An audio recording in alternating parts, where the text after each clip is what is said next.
Welcome to the AZ Tech Podcast. I'm your host, Hamid, a tech enthusiast and entrepreneur. Recently, my wife and I sold our software companies and we're investing $10 million in Arizona's tech ecosystem.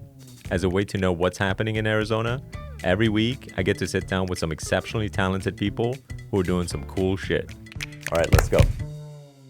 All right, I'm here with Jamie Baxter, CEO and co-founder of Qwick, one of Arizona's fastest growing startups, which almost died because of COVID, right? Hey, Jamie, how are you? I'm doing great. Thanks for having me. Yeah, of course. So let's jump right into Qwick. There's so much story around Qwick that I want to talk about. First, give us a quick background about what Qwick is, and then I'll start asking questions because I know a lot of the sort of things that have happened over the past year, and I want to talk a lot about COVID and how that affected the company. And I know you guys have come back, so do a quick rundown of what Qwick is and when you guys got started, and then we'll jump into the Q&A. The quick background on Qwick. The quick background, and by the way, it's Qwick. So yeah, exactly. If anybody is listening, it's .com. But let's see. I'll kind of tell the origination story. The idea for Qwick actually came from my co-founder, Chris. Chris he owns a company called Caliber, actually, here in Phoenix, and they own a bunch of hotels. And his number one problem with running these hotels is staffing. Right. So he always ran into issues on a daily basis of people calling out sick. You have a big event, you need more people. Seasonality changes a bunch of needs. So, and a very high turnover as well, right? Like over 100% turnover. So he had this idea for ordering staff, just like you order an Uber. You push a button, magic happens, people show up to work. And I had left my job in corporate America and was doing somewhat of a little mini retirement, and got bored and was looking for something else to do. And I was like, that is a fantastic idea. Right. And it fit really well into my wheelhouse. I had done a bunch of stuff in all HR technology related products in the past. So there was a period of time where you had to describe your startup. Everyone had to describe their startup in terms of Uber. Like you had to describe, like if you could describe it as Uber for X, you were going to get funding. If you couldn't describe it as that, is that about the time frame when you guys started? You're like, we're Uber for staffing, and then people are just throwing money at you, or I wish it was that easy. Okay.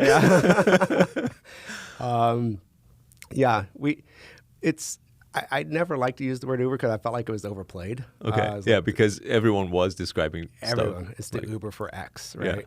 Yeah. Uber for water. Exactly. Do we need that? Faucet is already there. Exactly. It's kind of already on demand. Yeah. We typically like to say it's like the gig economy for food and beverage, an on-demand marketplace, a labor marketplace.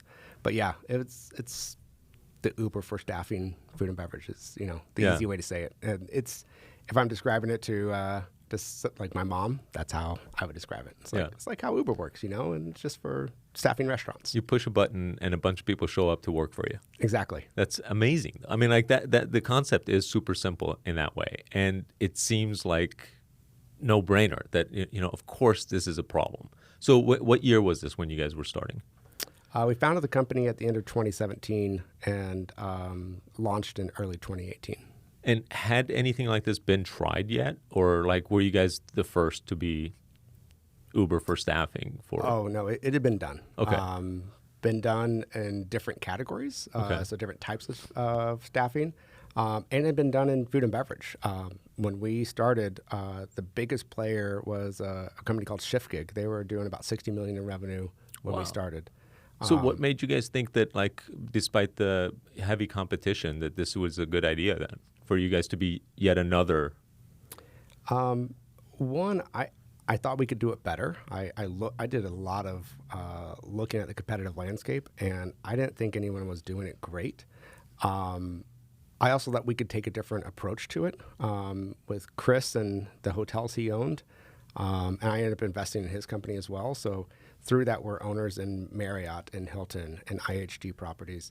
So it gave us an inside track, and I thought we could use that to our advantage. I always like to have an unfair advantage in any new business I go into. Yeah. And if we approached it more as a hospitality business selling to other hospitality businesses, I thought that would be a much better play than trying to take we're a tech-heavy business and trying to shove technology down your throats. Right. But overall, I just thought that a lot of players were doing this, and they were basically just reinventing the job board, but doing it more on demand. So a business is supposed to shift, and all of a sudden it appears on everyone's app, and someone can pick it up. But our idea was actually to create an algorithm that would actually evaluate who the best professionals were, and offer those professionals, the best professionals, more shifts. So instead of just kind of blasting it out to everyone, we would actually use this algorithm to drive how to send out the invites and do more prescribed matching, and come up with a better situation for both the professionals and the business partners. So I thought there was a lot of room for improvement, and so timing was good, right? Like, it's not always about who's first, but like, when is the timing right? And I felt like the timing was right for people to really accept a solution when we started it. Okay.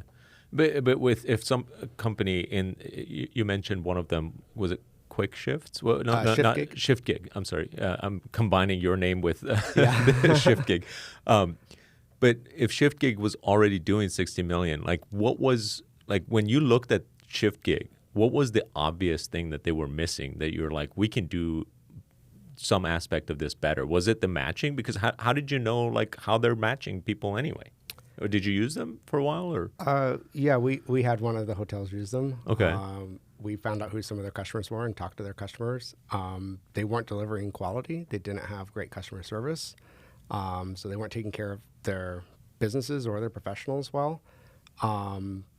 They were charging a lot more than I thought they needed to as well. I thought we could do it cheaper. But you can learn a lot from downloading all your competitors' apps and just kind of going through them and like seeing how it works. Yeah, that's awesome. Yeah. So at some point you're like, okay, we can do a better job of this. Maybe the algorithm is the secret sauce of like matching. Then what happened? So I moved out here to Phoenix from San Diego to start Qwick. Why here? Why not San Diego? I was attracted to what I saw was more of an emerging tech scene here. Really? That's awesome. As an Arizona like enthusiast and like fan, I'm like, yes. Yeah. but like, San Diego is also very similar to Phoenix. Why like not San Diego? Well, as far as the ecosystem goes, like San Diego has a lot of pharma and biotech, right? But not as much like SaaS or just general, no marketplace technology companies or anything that were there. Okay. I was also attracted to the legislative landscape of Arizona, and starting a new business in Arizona is, I think, a lot better than starting a new business in California. And then going back to that unfair advantage, most of Chris's hotels that he owns are here in Phoenix. Right. So one of the first things that we did when we got here was, let's sit down and like talk to his management teams that are running these hotels and talk about the problems they're having, and talk about how they were using traditional staffing agencies to help augment their staff. And so what worked well, what didn't work well, and let's figure out exactly the problem we're solving and get some real inside information to figure it out. Yeah, that's awesome. And then like at what point did you decide, okay, we're on to something, let's go raise some money around this and, like hit the road with the idea? Well, I knew we were on to something when I could tell that every conversation I had with someone that was the director of food and beverage talked about how painful this was and how there wasn't a great solution out there for it. And when I shared the idea and just a very crude mock-up of what I was thinking, they were super excited. They were just like so excited. Yeah. So I put the initial capital in to get us started, and we developed an MVP. We actually went through Coplex as an accelerator to get our MVP up and test it out. And it was a stupid simple, just kind of interface. We allowed a professional to sign up. They could tell us about when they were available to work and what type of experience they had. And we'd allow a business to sign up and go through a very simple one-page form that says, all right, what type of person do you need? When do you need them? How much do you want to pay? And that was it. It was a complete facade. There was no technology behind it. Okay. Every time a business would sign up, it would email me and say, hey, the Hilton Phoenix Airport needs a bartender tonight at 6 p.m. And you were the algorithm. You're like, oh. We were using Google Voice and using the text messaging on Google Voice to start texting people and say, Hamid, are you available to work tonight at 6 p.m. at the Hilton Phoenix Airport for $23 an hour? Reply yes or no. And we would send that message out. And if someone said yes, then we were like, okay, mark that person down. They can work. And that is awesome. Then we'd say, all right, it's time for your shift. And so we'd have to wait till 6 p.m. and we'd text them, all right, text clock in when you arrive and you're on site. And they would text us the word clock in. And you were doing all this stuff manually. Yeah. This totally reminds me of the Zappos story where the guy was being told that you can't sell shoes on the internet. Do you know that about this story? Yeah. So he goes and takes pictures at the Nordstrom shoe store and puts up the shoes, and then every sale that he has to run to Nordstrom's and buy a pair of shoes and then ship them out. Yeah. And then ship them out at his cost, essentially, because he did free shipping. So, but it proved out the idea. Exactly. And this is what a lot of people who are trying to build a company forget, is that you don't need to make money on your first few 100,000, possibly tens of thousands of users or customers, but it's about scaling it later, proving out the idea initially for fairly little cost. Manually is way cheaper than if you tried to build software for all of that stuff. It would have cost you millions. Oh, absolutely. Absolutely. And you don't know what you don't know, right? And so what I always tell my team is when we want to do something new, I want to experience it in that manual fashion. And I want to experience it tens, if not hundreds of times, but I want to see at least 10 different variations, right? Like, because you could do it differently too. Exactly. Manually. And what are the different curveballs that people are going to send you? Like, you can't do it just knowing what one customer wants. You got to get 10 customers that are doing it. And, oh, what about when this happens? What about that? When this happens? What happens when someone doesn't show up? How do you deal with that? And so once you've proven that out and you've felt the pain, and it's now so painful that you can't do it manually anymore. That's when you automate it. That's when you automate it. And then you just automate that piece. Yeah. And then wait till the next piece. But there's no way what we did was scalable. And there was no way we were ever going to make money. We were losing money. Right. But what we're trying to do is just prove that someone would trade us $1 for what we wanted to sell. Yeah. And now what's interesting about the kind of marketplace that Qwick is, or the type of business that Qwick is that you need two sides of the marketplace. You need both the sort of staff to be there, and you need the businesses to be there. So, whenever, again, I hear pitches like this is the catch-22 problem. Without the user base, you won't get the businesses. Without the businesses, you won't get the user base. So how did you guys solve that problem? Yeah, it's the chicken or egg, right? Right. So we've always built up the supply first. So we think of our supply as our professionals, and then demand as our business partners, the hotels and catering companies. And the reason is that we knew that it was going to be an uneven marketplace. So it's two-sided, but we knew that there would be a whole lot more professionals and a lot less business partners. Right. So while we don't want to lose a professional, right? We care a lot about our professionals. Losing a business partner was detrimental to us in a huge way. Even today, we have 100,000 professionals, but 2,000 business partners. Right. So when we have a business partner that wants to use us, we want to make sure we're successful. And our business partners, we're B2C on the professional side. We're B2B on the other side of the marketplace. So it's not only just the two-sided, but it's B2C and B2B. Right. When you lose a business, it's a lot harder to make that reputation back up. When it's B2C, you can always go get another consumer. But if we upset Marriott, that's a huge reputational risk for us. Right. So we want to make sure we always have the supply. And we actually took the step of actually pre-vetting and certifying the supply, meeting with every single person in person before they could take shifts, because we cared so much about ensuring that we were doing the right thing for those business partners. So we built up the supply, and we would hold these orientation sessions and tell them about Qwick. But we'd tell them, hey, listen, we're a brand new company. You're one of our founding professionals. Be patient with us. It's awesome. You're on the ground floor, and this is going to be an amazing thing. We're going to look back on this and all remember remember those days when you were a professional on our platform and there was no shifts available? They will come. Just be Right. patient with us. And the great thing about what we built was, unlike an Uber driver that you have to get on, they've got to have the app open, be ready to drive somebody. Our people can just be sitting at home or working get a another text job. message. They just get a text message, and it's like, no, I don't want to work that shift. Right. But we don't have to have them actively engaged, so they can be kind of a dormant supply until you need to activate them, and then they go and work. Wow. That's super interesting. So then it started working. Mm-hmm. You're getting businesses who are like, hey, I need some people at such and such time, and then you're filling these shifts. Like then what happened? Like this is like, now you're getting the idea proven, but like, was that super exciting? Were you guys like, yeah? Was there sort of a high five moment with the first sort of like? Yeah, I remember like we were on shift 100, right? 100 shifts and then 200 shifts. And there were How long did it take to get 100 shifts filled? Well, the part of the story that I missed telling was when we first launched, we launched as a housekeeping company. Okay. All the hotels we talked to said, we need the most staff in housekeeping. Housekeeping. Interesting. Over 5 weeks, we learned that we weren't That's going to not be it. successful. And so we... What was the reason for that? Is it because housekeepers had to have, like, what was about housekeepers in particular that was not successful?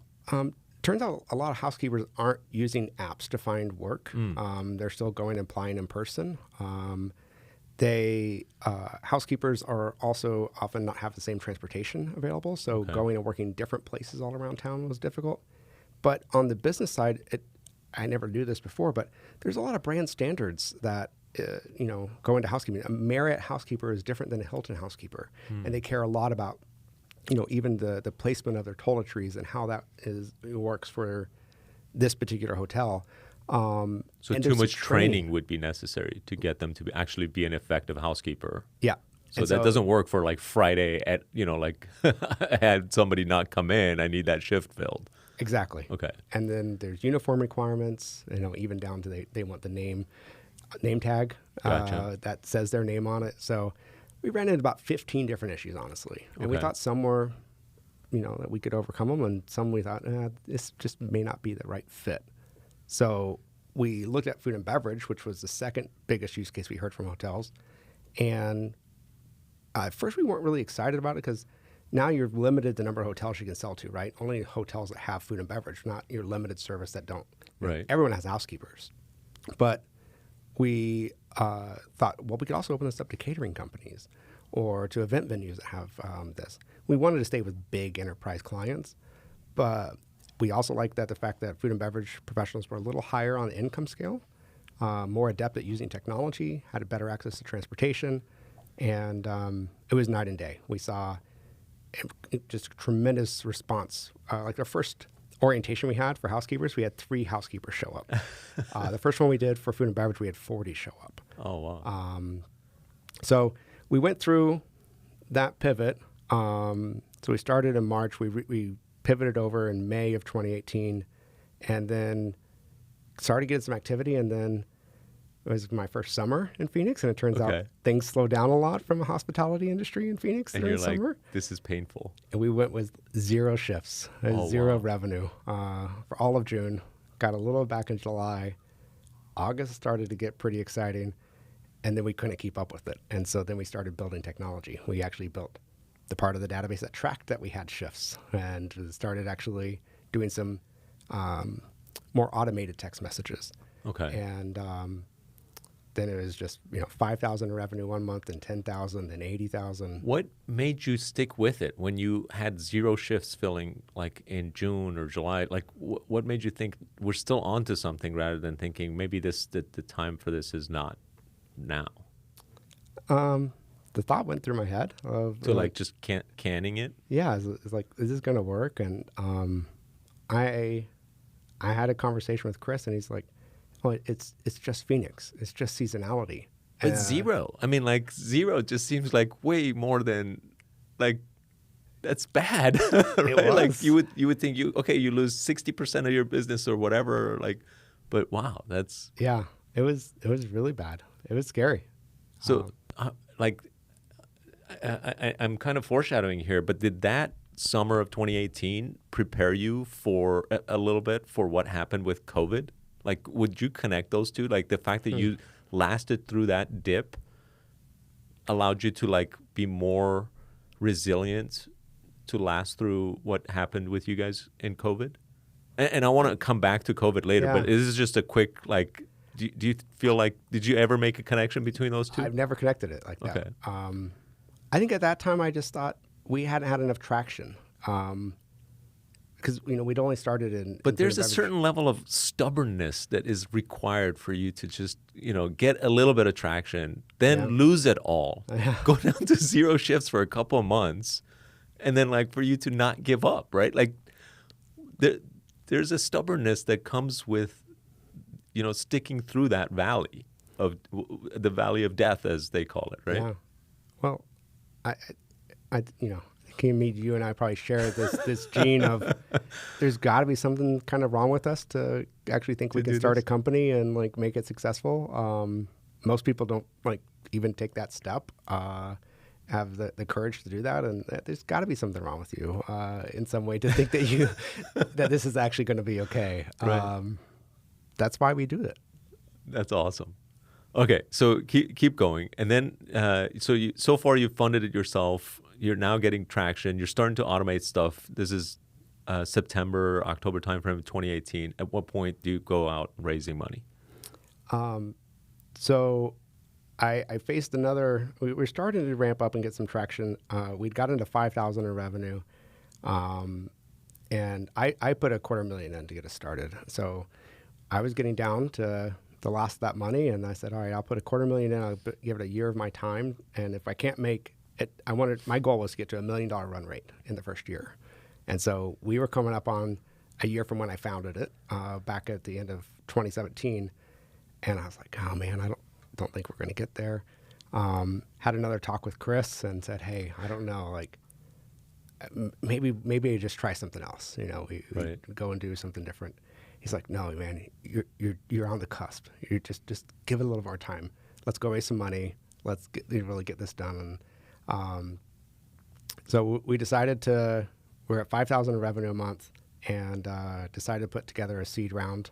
And as we're raising that round, the next month we hit 10,000. The next month we hit 80,000. Wow! And the round filled up immediately. Got way oversubscribed, and so we ended up went out to raise $1 million. We ended up getting 2.4 in commitments. Wow! And took 1.3 in that round, and then. We had some mostly angels, some institutional, and then one of the institutional investors that really wanted in that round, and we were just oversubscribed at that point, kept hounding us, and then 6 months later we did a proper round and raised 3.5. Okay. Well, at a better valuation, I presume. And almost 4x the valuation. That's awesome. In 6 months. Mm-hmm. Fantastic. So now we're 2019, you're doing incredible. The growth is there. You're expanding to other cities. Things are going really good. I mean, feel free to jump in at any point. I don't want to skip over a bunch of stuff before we get to 2020 and COVID. But 2018 we got kind of things working here in Phoenix. 2019 we opened up 6 more cities. Ended up doing 550% year-over-year growth. Things, were going really well. We were at the end of 2019 and knew that we're going to need to raise again soon, as we were just rapidly expanding and deploying a lot of capital to get those new cities opened.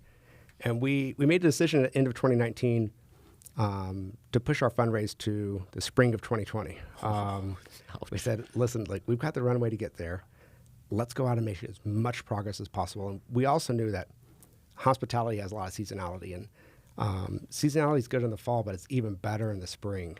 And so we thought we can make some more progress, get a few more cities open, and take advantage of that revenue ramp of seasonality just driving numbers to the roof. And so we're like, all right, we'll launch our fundraise in February of 2020. Let's do that. And that's when we headed.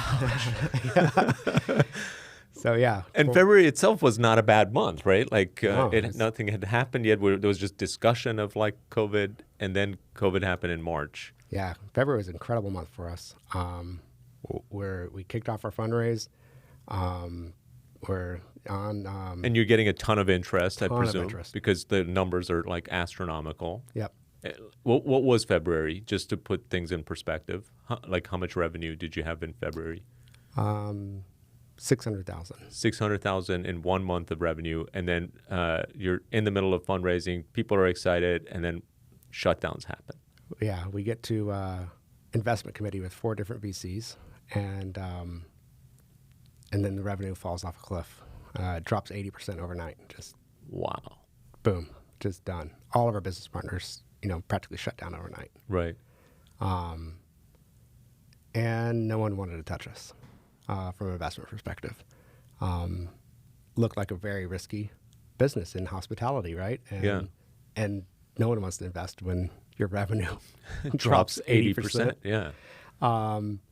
So, a lot of VCs stopped writing new checks. They focused on their portfolios for a month or two. Ended up turning out to be a very active season for VC, after that initial kind of figuring out period, but still not a great place for us because our revenue was really down. Some people got a lot of benefit from COVID. We were one that really suffered from COVID. So Right. all of this while we're running out of cash because we pushed that raise out closer to the end of our runway. And so we knew we had to make some pretty big changes really fast. So we came up with 2 layoff plans. One was a plan V for a V-shaped recovery, and one was a plan L for an L-shaped recovery. And What is an L-shaped recovery? So V is like where you bounce back quickly. you bounce back. What's an L? L, you go down and you just Oh, so you just flat. stay down, which is what happened basically Yeah. because of COVID. Okay. We ended up doing V very quickly. It was like mid-March. Okay. Plan V was, a smaller amount of staff that we laid off. I guess it was about 10% of staff that we laid off in that round. And then when the last VC that we were talking to pulled out, that was kind of our last hope. Then we did plan L, and that had to have been tough. yeah, I'm getting choked up thinking about it. Yeah, But I mean, it was, I can tell visually. I mean, like people's livelihoods are affected, and I know as a founder, like I've gone through that, once distant past, and it is just like one of the most gut-wrenching things that you have to do as a founder is to let people go. Yeah, we let 60% of the people go on that day. Wow. So we overall we were down 70%. From a staff perspective, went from 54 people down to 19. And that's not a question of like who you let go. We wiped the slate clean and said, all right, who do we absolutely have to keep in order to keep the company running? So we had to let everyone go. And then we knew at 19 people, we still didn't have the money to survive what we thought we needed to survive. So the 19 people that we asked to stay, we also asked them to take a really severe pay cut. Wow. And we actually ended up coming up with we call it a salary for equity program, to where we actually gave them equity in a dollar-for-dollar exchange based upon the last round price, so that they earned equity instead of the cash, but allowed us to extend that runway. So asked them to make to stay with the company in uncertain times, take a huge pay cut. But now they became owners in Yeah. the company, which is what a brilliant way to execute on that. Yeah, I mean, because we gave. I mean, you got dealt a shitty hand. There was nothing you could do about it. But Yeah. like how you handled it, that's pretty incredible. So, like, how long did that last? Like, were you now thinking that, holy cow, like weeks were turning into months, and you might actually have to shut down? Or Well, simultaneously we went out and tried to convince our existing investors to give us some more money. So I went out to each investor and said, I need you to put in whatever you put in. I need you to take 25% and put it back into the company again, and to give us some runway to get through 2020. So we ended up raising a couple $1 million more through that, So And investors did come through for that. yeah, yeah. That's like good on them, right? Like, how did they see it? Did they see it as like, okay, this is short term, we just need to get through it, or? Yeah, I think they saw like the incredible growth and like just how much needed it was, and that that need would return. They loved the team that we had built, and they like, there's something here. We got to see it through. Right.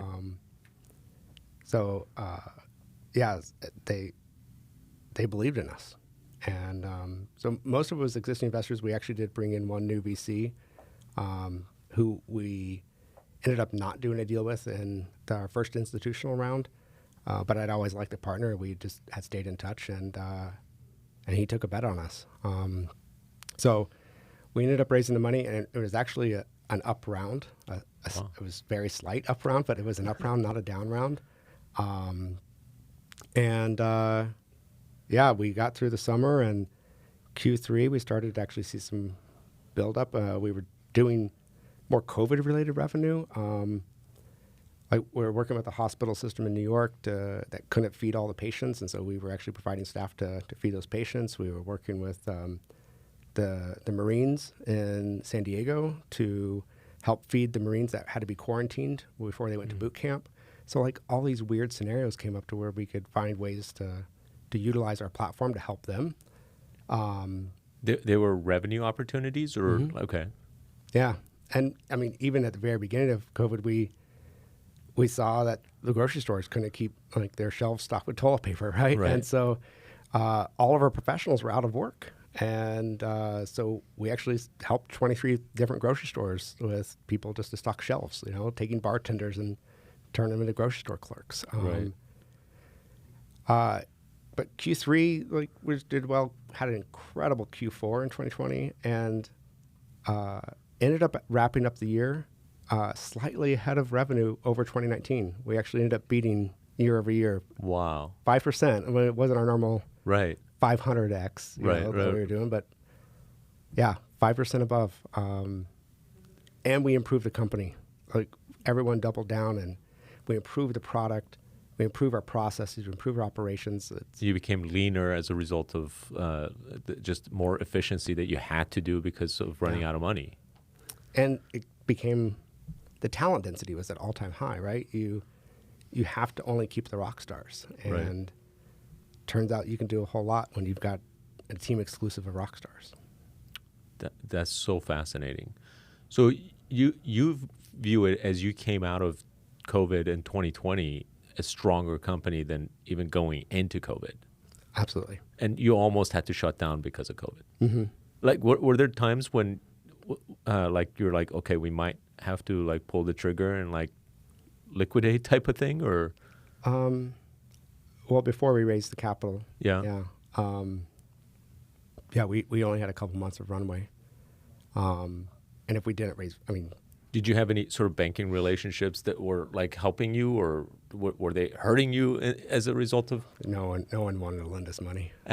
So they're just piling on top of the.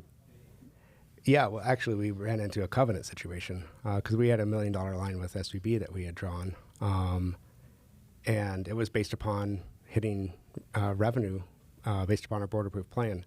So we had to hit 85% of our board-approved plan each month. Otherwise, we broke that covenant, and they could take the $1 million back. And if that happened, like, our company would have just dissolved immediately because all we had was like $1 million in the bank. and they tried to take the money back, or like? No, they worked with us, and we ended up converting it over to a different covenant that wasn't based upon plan because they said you're just not going to hit your revenue. So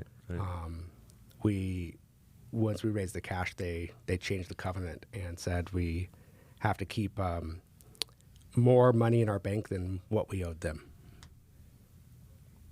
How is that a good covenant? Like, that just seems like, why would I need the loan for? Yeah, I agree. But it meant that we weren't busting it because we weren't meeting our revenue threshold. So it allowed us to keep the cash in hand. It's like, if you don't need a loan, I am happy to give you one. But if you need a loan, right, fuck you, right?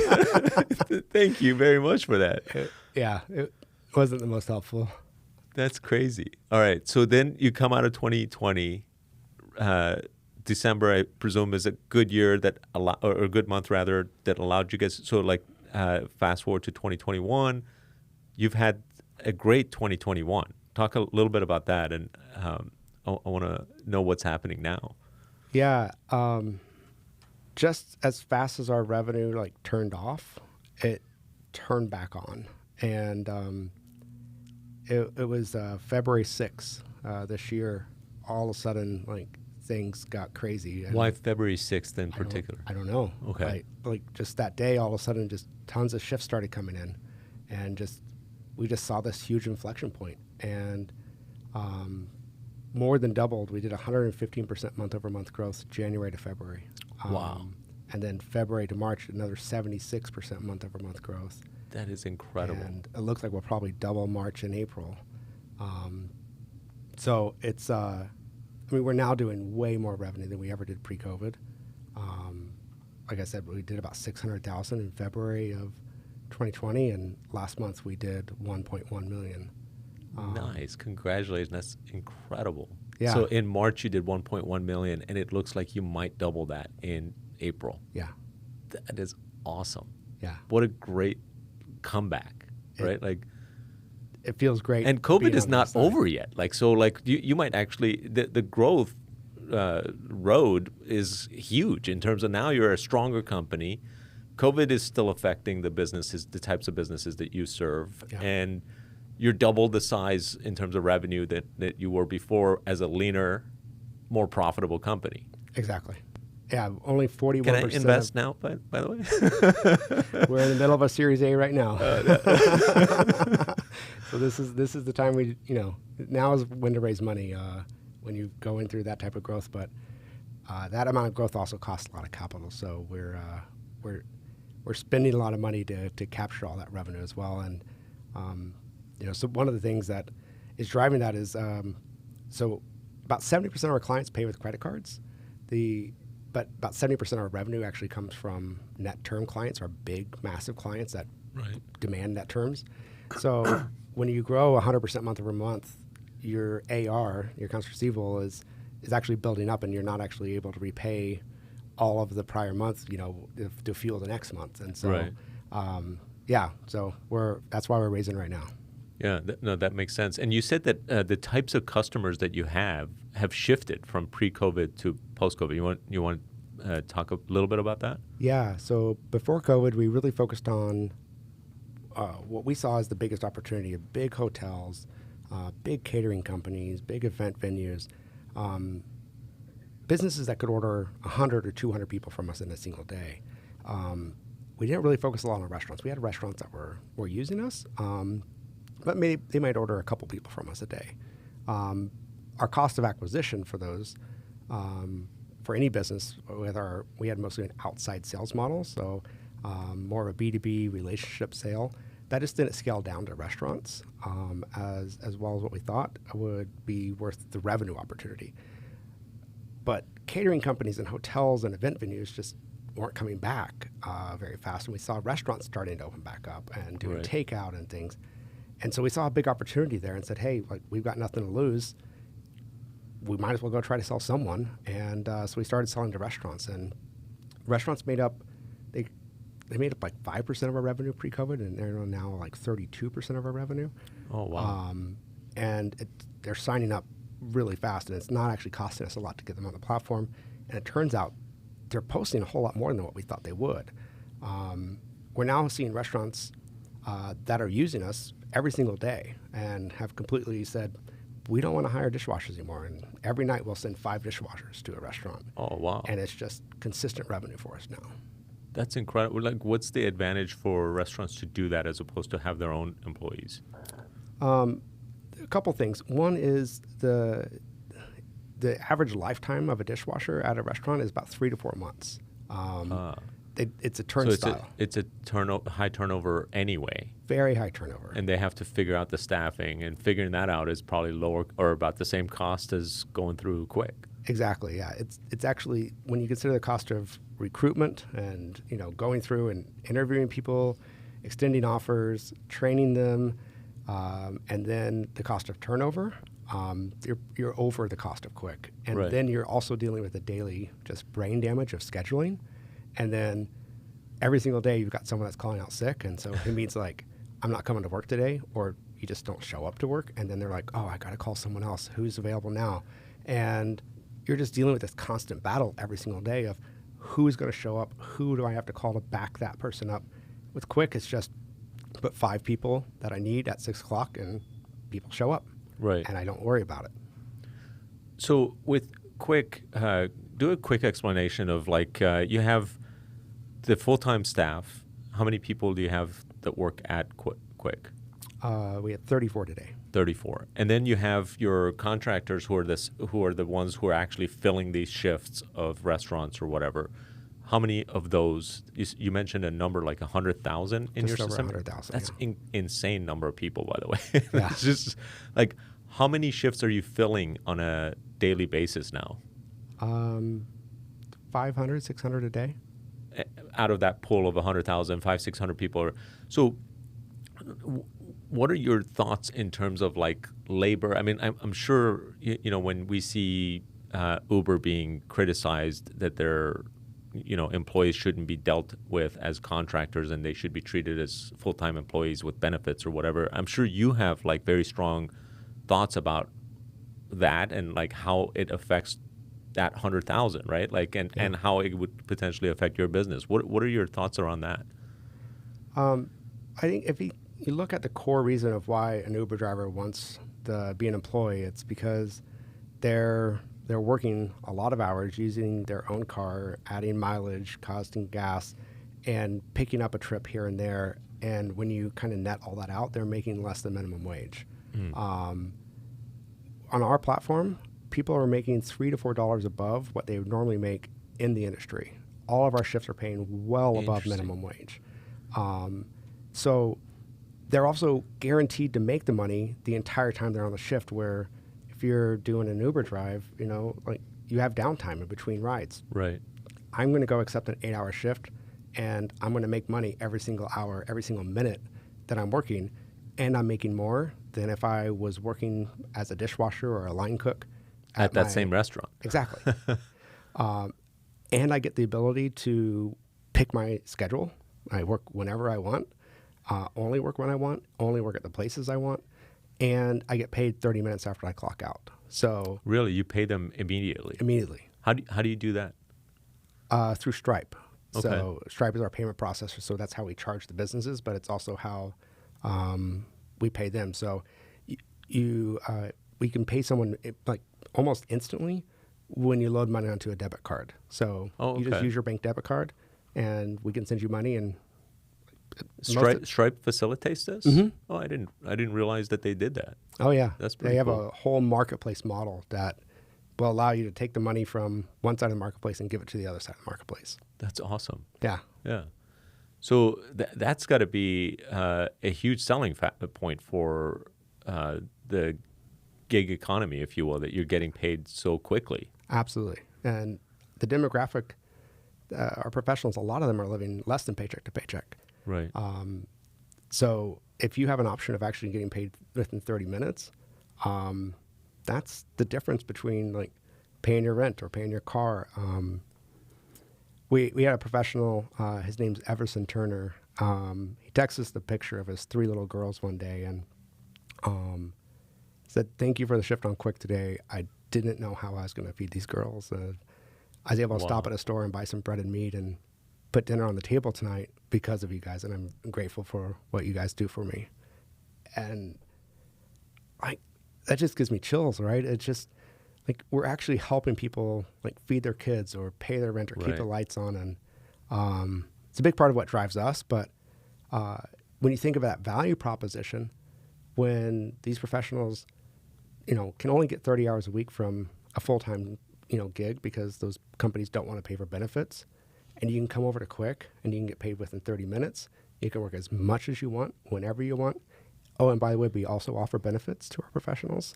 So you can have health insurance and the freedom and the flexibility, Really? and get paid, and you're making more, like, it's a great value proposition. Did you hear that, Adrian? I might have to apply for some quick shifts over here. That's I've already awesome. signed up. Yeah, that's awesome. And right now, like Health insurance is a pretty big deal. I don't have, I don't, as a unemployed person now, like health insurance is not easy to get. Yeah.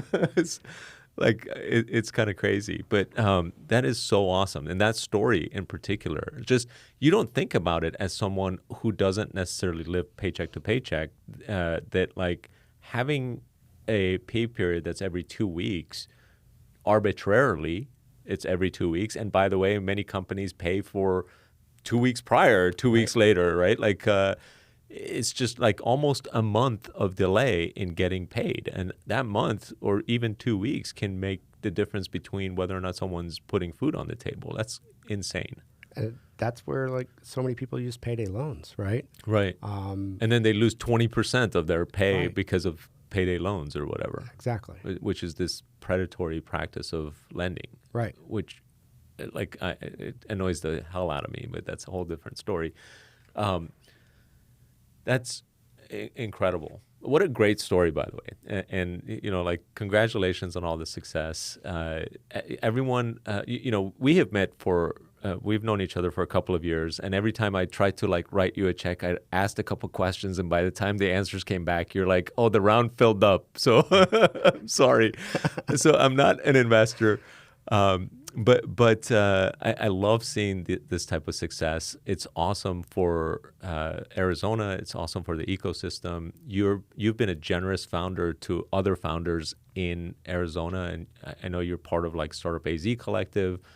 Let's talk a little bit about Arizona and what excites you about the sort of like different companies and founders that's happening here. Like, what are some of the exciting companies that you see around you?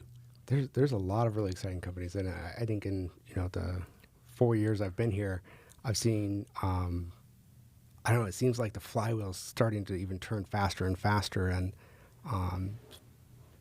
I think we've got to give back to those companies with our time. The people that have been able to go from A to B to B to C in their journeys. We've got to help everyone else get in that same category. And I think that's one of the things I've really been attracted to here in the Arizona ecosystem is how willing people are to just give their time and genuinely want to help you. Right. And like I've just embraced what I've seen other people doing. I've met with other founders like Greg Scoresby or Clayton Mask, and they're willing just to take time, not with anything in return, right? They're just willing to help me be successful and make another successful startup. And so that's why I love like Startup AZ and my particular cohort, some great companies that are in there as well. And it's why I've donated 1% of my equity to give back into Startup AZ to help fund the next companies that are coming up and those next successful startups that we can take to that next level. But so yeah, I'm an investor in a few companies, but excited about just the ecosystem in general. Awesome. Are there any companies or founders you want to name that like excite you the most of what's happening? Another marketplace company that I'm really excited about right now is Design Pickle. Okay. So I think what they're doing with graphic design is awesome. So you can have a graphic designer on staff, basically working in the background, and to get all those design requests that come up like all the time. You never have enough design resources as a company. Right. So so does Design Pickle connect you with just a designer that could be anywhere, or? Yeah. Yeah. Okay. Yeah. So it's not their own designer necessarily. It's a fractional designer. Okay. So that's pretty cool. Yeah. Really cool. Really cool. And you can pay for their pro plan and actually have a designer that is on your Slack. So they're in Slack. You can send them messages, unlimited request, and they work on whatever you send over to them. So really excited about them. I think Postscript, another company that I'm really excited about. They're doing it's basically a Shopify plugin and allows you to do text message marketing to your Shopify customers. They just raised a bunch of money too, right? They did. If I'm not mistaken. All right. I think 30. Okay. 30 million. 30 million. Yeah. Are you going to beat that with Qwick? in this next round? We'll be right around there. Is this Series B for Qwick? It's technically our Series A. So we have a pre-seed, a seed, and then so this is the first COVID like round. sort of like VC type of round. That's why it's technically a Series A. Our seed round was VC led. Okay. But our that seed round was 3.5 million. It wasn't at the threshold I wanted to call it an A. Okay, gotcha. So I really wanted our A to be more than 10 million. So we called it a seed. Gotcha. Gotcha. And then we had our COVID round. Gotcha. So this one will actually be our A, and we're raising 30 million in the A. Okay. So that's awesome. I can't wait to put out the news about that, which you have to like make sure that we're synced up for AZ Tech Beat covering that news. So yes, yeah, we'll do. Adrian, write that down. What are your thoughts on vaccine rollout, COVID? Now that you know, like, is that sort of first of all, you mentioned the February 6th time when like things really changed all of a sudden. Was that a result of vaccinations sort of hitting a particular milestone, do you think? And was vaccinations what's sort of leading us out of this thing?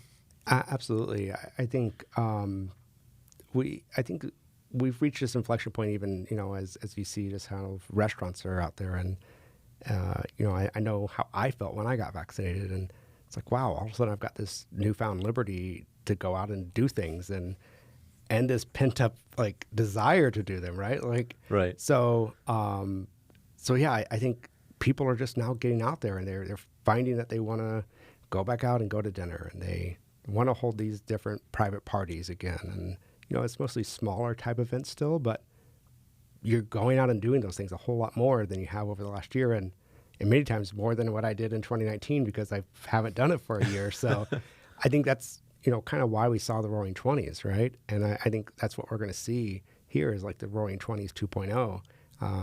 Coming out of the Spanish flu, like everyone went out and did a bunch of stuff. And I think we're going to see the same thing coming out of COVID is we're going to see just a ton of demand for people wanting to get together. We're social creatures. Right. And we're also going to see all of those weddings that got postponed, you know, over the last year. Those are all being rescheduled for the end of this year and into next year. And right. So I think that's what was happening is, you know, in February. The other thing about the vaccines is I'm like so impressed with how Arizona has handled this. Yeah. And Qwick's actually been a big part of this as well. So we're actually staffing a lot of the vaccine sites here nice. as well. You know, I love that our Qwick professionals are able to pick up some extra money and work these sites and help end the pandemic. And it's been just, I think, a great opportunity to take a platform where you've got a lot of people that are ready to work and get them to go and do something. And it wasn't part of it's not our core focus, right? But if we can use our platform for good and like help end a pandemic and like get Arizona vaccinated, like sign us up. We'll do anything we need to do. Yeah, that's awesome. I do think that Arizona has done a great job of vaccination and just handling the pandemic in general. It seemed like there were periods of like, you know, where Arizona went through what seemed like worse than other states, but then other states became worse than Arizona. Like it was just sort of like a bunch of randomness. But in terms of the rules and laws that were put in place, they were not sort of draconian the way like California seemed to handle some things, and they were balanced, I feel like, between something that was sensible and, you know, like accepting the science, but also not going overboard with respect to restrictions, which was nice to see, and embracing vaccinations wholeheartedly. I think we've had over 4 million doses now that have gone out, which is pretty incredible. Right. We have a total population of 7 million. And the other thing is that the first shot of Pfizer is almost as effective as Johnson & Johnson was, for example, which is a single shot vaccine. I don't understand why they didn't just say, you know what, Pfizer, even if you get the single shot, you're considered vaccinated. Yeah. I always wondered that as well, as why not go give the first shot to everyone, and then go give the second shot to everyone, right? If you still need the second shot, right? Like you might reach herd immunity just with the first shot, but it's the same shot. Yeah. You're just getting 2 doses of it. Like, spread that vaccine out across more people. That seemed like at the national level we made a mistake with respect to how we decided to handle that. But I also really like how Indonesia handled the vaccine, and they actually took a different approach and didn't choose to vaccinate the elderly first. They chose to vaccinate the working population first and quarantine the elderly. Oh, interesting. To get the economy back. Like, the elderly are probably more naturally more shelter in place anyway. They're Right. staying home. But if you want to get the economy going, get the people that are actually out there working vaccinated to make Right. that safe, and say, all right, if you're high risk, you quarantine. If you're not high risk, get vaccinated, get back to work. Right. That seems so anti-intuitive though, because like and it may statistically work, but like just the non-intuitive part of it is that something like over 80 were 100 times more likely to die from COVID versus like somebody who's like 40 or 30, which that disparity seems like, okay, well, let's get the over 80 vaccinated ASAP. You're also a pilot. Yes. So how did that come about? I'm a pilot too, by the way. I didn't know that. Yeah. I got my pilot's license in 2007. Oh, amazing. Yeah, and then I bought a Cirrus. So rather than making this about me, though, but I want to hear about your story of how did you become a pilot? So I wanted to be a pilot as a kid. My dad was in the Air Force. He wasn't a pilot, but he ran our household like a military household, and he said, "No, son, you're not going to the military. You're going to computers." And that's kind of how it worked in my house. You did what Dad said. So I wanted to be a Navy pilot, and but I went into computers instead. And but I always had that longing feeling, and I'd always be looking up at every plane that flew by. And so when I left corporate America and left my career at Wells Towers Watson for 18 years, did a bit of a mini retirement, and I learned how to surf, got really into paddleboarding when I was living in San Diego on the ocean, and I learned how to fly. So I got my pilot's license. Which is harder, flying or surfing? Oh, flying for sure. Yeah. I can't catch the right waves. I just started surfing, but anyway. So, what kind of planes do you fly? So did most of my training in Cessna 172. Okay. Then I really fell in love with the Grumman Tiger. Okay. I was flying that on the low wing, and then right before starting Qwick, I started my IFR training in a Cirrus SR-22. Okay, very cool. Yeah. And do you have your own plane, or do you just rent it whenever you want one? So this is one of the things I would say probably the only thing I don't like about Arizona is when I was in San Diego, I was part of a flying club called Plus One Flyers, and I never appreciated how great of a flying club that was. They always told me this is the biggest flying club in the United States. But we had 54 planes that were at 4 different airports. And as a member of the club, you could check any of them out and schedule online and go fly the plane. The flying clubs here are like very, very small. Like they might have 3 planes. Yeah. Oh, and by the way, the Plus One was $99 initiation fee, $35 a month. And then you just paid by the hour, and it included oil and gas. And a Cessna cost you $90 to $110 an hour. Okay. Here, like, you can join insane. a $5,000 initiation fee. I'm going to pay $300 a month, and I'm going to pay $150 to $200 an hour for a Cessna, an old Cessna. Yeah.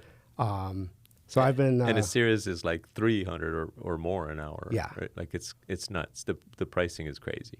So I've been threatening my wife that I'm going to buy a plane soon. So we'll see. That's awesome. Yeah. So in 2007, I got my pilot's license and went and bought a brand new Cirrus SR-22. Oh, well, nice. Flew to flew commercially to Minnesota. It was Minnesota, right? Like where they make it. Now I'm sort of having second thoughts as to whether it was Minnesota. I think it was Minnesota.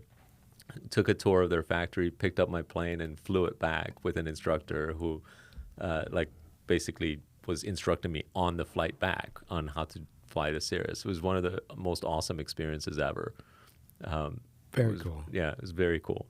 We have to go flying sometime. Yeah, for sure, for sure. But I actually gave it up. So in 2010, I was like, okay, I'm done. It's too much maintenance, Yeah. too many flights that you have to do just to keep your license current. And I was like, I'm doing more flights just to like keep things current versus actually going anywhere. That it's just not worth it. And then I just decided that was it.